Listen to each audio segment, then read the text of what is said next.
Bonjour à tous, on se retrouve dans une nouvelle vidéo YouTube pour te présenter cet oracle, l'oracle arc-en-ciel de Mélanie, connue sous le nom de Fais-moi signe sur les réseaux sociaux. Mélanie, c'est une superbe personne qui vous propose des guidances quotidiennes sur son compte Instagram.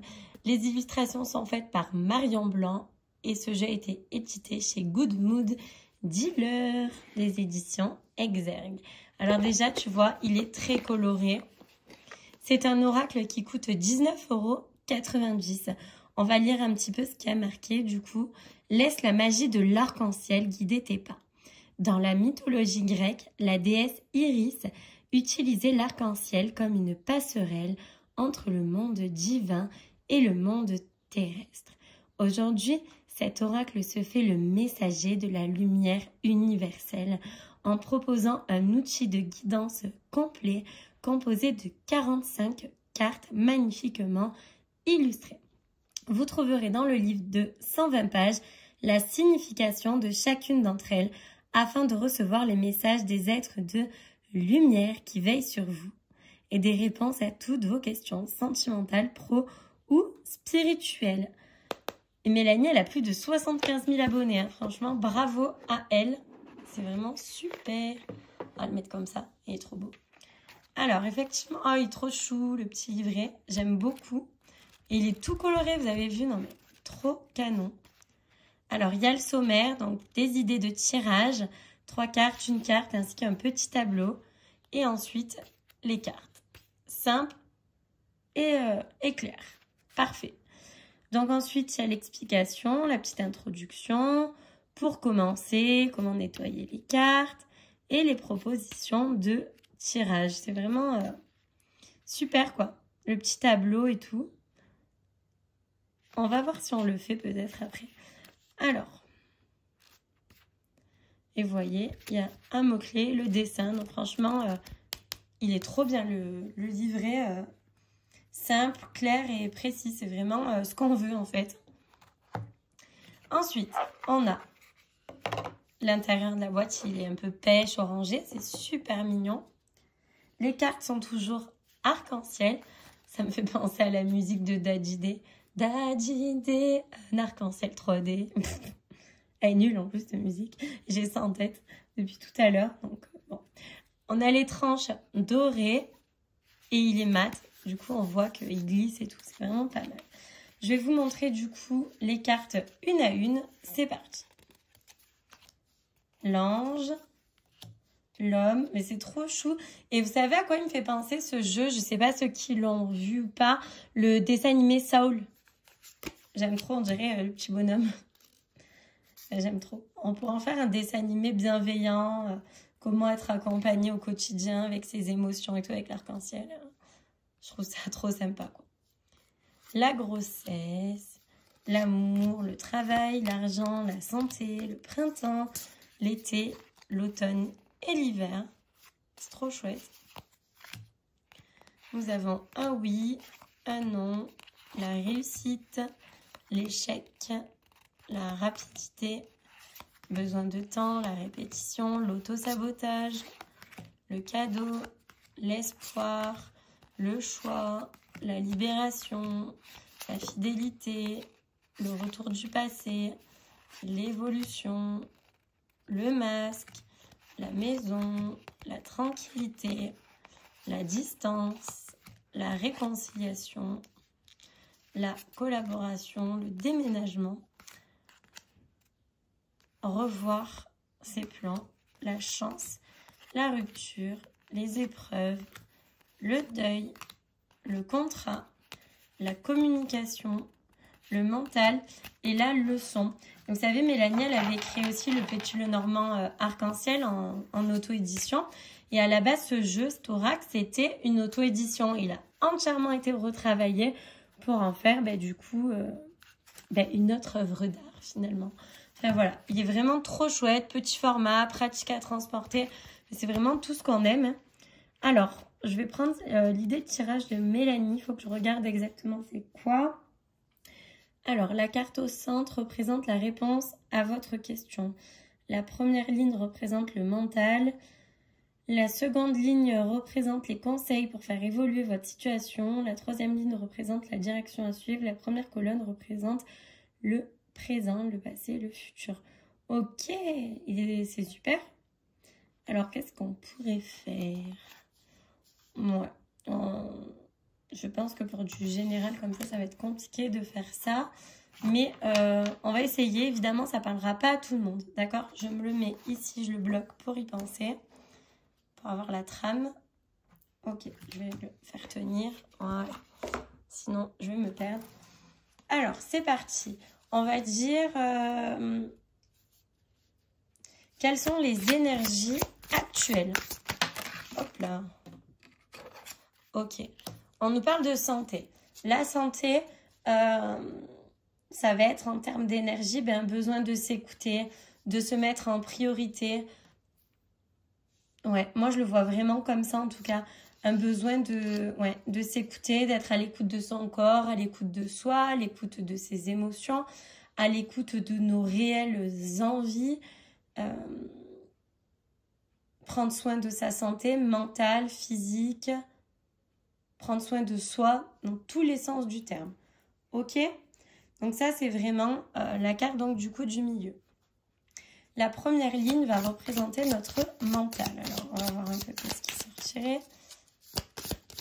On va peut-être faire en 3 cartes. Peut-être pas tout le tableau, mais... Ok. Dans notre mental, ici, on va faire en 3 cartes. Ce qu'on pourrait nous dire ici, dans le mental, avec l'ange, qui nous fait directement penser à la prière, ok? Ça serait que pour prendre soin de soi, mais on peut très bien demander de l'aide à nos guides, à nos défunts, aux êtres de lumière, à l'univers. Parce qu'en fait, ici, ils viennent nous dire que on n'est pas seul. Donc peut-être que dans notre tête, on a l'impression d'être seul, du coup, vu que c'est notre mental. Mais on nous dit vraiment de lâcher prise sur ce ressenti parce que ce n'est pas le cas.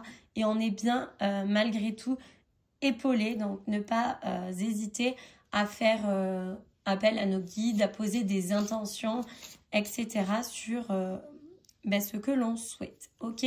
La troisième ligne serait donc la direction à suivre. Alors on va se baser comme ça. Ce sera pas mal, je pense.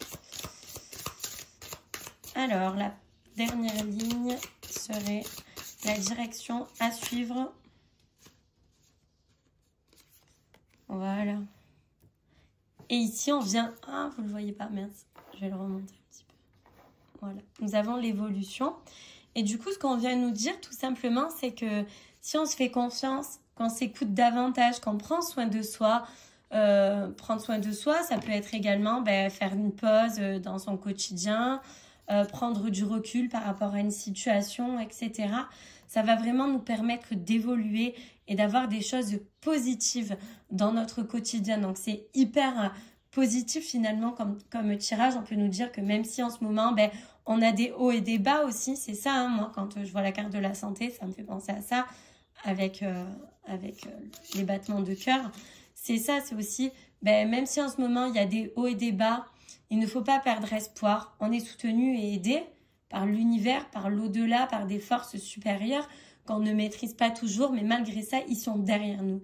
Et si on s'écoute davantage, qu'on arrive à prendre ce temps pour soi qui est absolument nécessaire pour notre bien-être mental, physique, psychologique, tout ce que vous souhaitez, on arrivera à évoluer davantage. Alors que si on reste dans des basses énergies, qu'on se dit mais ça ira mieux dans plusieurs jours, et qu'en fait on ne fait rien parce que on est décisionnaire de notre vie. Si c'est pas nous qu'on enclenche le processus pour se sentir mieux et être à l'écoute de soi, personne ne le fera pour nous. Donc forcément, on va stagner et on n'évoluera pas parce qu'on va trop tirer sur la corde. Ok ? Voilà pour ce message, franchement, de développement perso qui était très intéressant, je trouve. Maintenant, je vais vous faire, pour terminer cette petite vidéo, je vais prendre au hasard 3 cartes. Je vais vous laisser en choisir une et on va lire le livret. C'est important aussi de voir le travail que Mélanie a fait dans son livret. Je ferai également une petite présentation sur Instagram, mais c'est vrai que c'est plus rapide. Donc là, au moins, je trouve que c'est plus pratique comme ça. Alors, c'est parti. Fais ton choix. 1, 2 ou 3. C'est bon? Allez, ok. Carte numéro 1. On te parle de non. Ok, c'est une carte à tendance négative qui pourrait être un feu vert, etc. Je vais donc dans le livret. Voilà. Cette carte vous indique que la réponse à votre question est non. Ce n'est pas le bon moment. Voilà. Ici, si vous avez quelque chose en tête en ce moment, des projets ou un truc qui doit se mettre en place, que vous voulez lancer absolument là, on vous dit d'attendre un petit peu, ok? Parce que ça ne sera pas forcément bénéfique là, dans les prochains jours. Pour le choix numéro 2, nous avons la carte de la fidélité. Donc, on va voir le petit message du livret. Protection et loyauté. Cette carte vous parle de fidélité. Que ce soit en amour ou dans le domaine professionnel, vous êtes entouré de personnes loyales sur qui vous pouvez compter. Donc ici, on vient peut-être vous rassurer si en ce moment vous avez des doutes sur une personne ou sur une situation. On vient vous dire que, vous voyez, il y a quand même un lien, vous êtes soutenu, vous avez la protection sur ce que vous êtes en train de mettre en place. Ça peut être aussi ça. Vous avez de l'entraide, vous pouvez compter sur quelqu'un en tout cas. Et le numéro 3, on vient nous parler de deuil, ok? Alors, la carte du deuil, c'est la 41, qui vient nous parler d'une fin. Cette carte vous indique qu'une situation cesse. C'est la fin d'un cycle, la fin d'une époque. Un nouveau chapitre est sur le point de s'ouvrir. Émotionnellement, cette période peut être délicate. Accueillez cette émotion. Il y a des choses qui ont besoin d'être fermées. Il y a des au revoir qui ont besoin d'être prononcés. On va fermer des portes pour en ouvrir des nouvelles. C'est vraiment ici ce qu'on vient vous dire, en tout cas. Donc voilà, j'espère que cette petite vidéo avec ce format vous plaira. N'hésitez pas à liker, à commenter et surtout à vous abonner. Ça fait toujours plaisir. À bientôt.